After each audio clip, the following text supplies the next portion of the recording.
it can make a child feel quite insecure and unstable.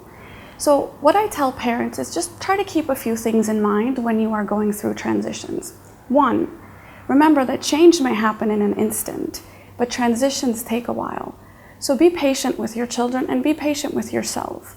Allow feelings to linger.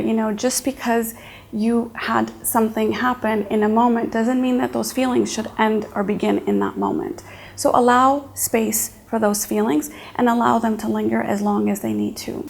Secondly, I think it's really important for parents to remember that although the change may be actually a positive one, it's actually very normal for children to experience a sense of loss along with it. I believe it's a sign of emotional maturity when a person can experience two emotions at the same time and be able to name them. So as a parent, our duty would be to name all the emotions a child may be experiencing. For example, a child moves from middle school to high school or high school to college.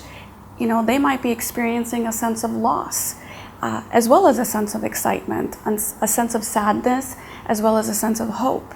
So naming all these emotions actually can be quite helpful for children during transitions.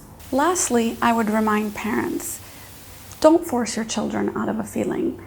I know as parents we get quite anxious and we want our children to be happy and settled as soon as possible.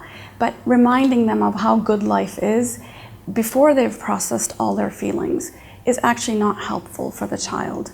So manage your own anxiety, allow them to express whatever difficult feelings are coming up for them for as long as they come up for them. So for example, a child moves from one home to another home or one school to another school, or the child experiences a divorce in the family. I think it would be important that parents allow that child to say, I'm really feeling sad, or I miss this new home, I miss my old school, I miss my old friends, even 3 years after something has taken place. So keep that in mind, and it's important for parents to remind them of, the hopeful new future, but not until they have processed and managed those difficult feelings.